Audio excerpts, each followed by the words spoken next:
आप सब इस बात से वाकिफ हैं कि हमने यहाँ पर जो सीरीज स्टार्ट की है फुलनेस के ताल्लुक से, ममूरी के ताल्लुक से, और उसका जो आज का sermon होगा वर्शिप एंड फुलनेस।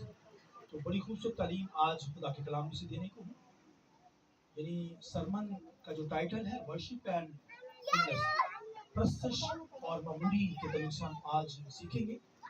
और मेरा ईमान है इस सरमन की वजह से आप बड़ी ब्लेसिंग को रिसीव करेंगे।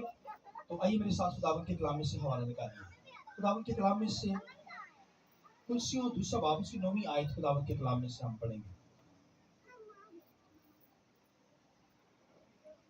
कुर्सियों दूसरा बाब उसकी 9वीं आयत।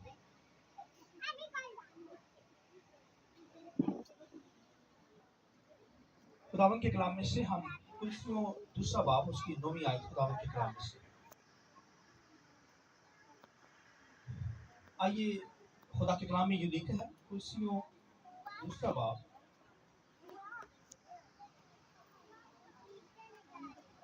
और 9वीं आयत आपके सामने पढ़ी जाएगी।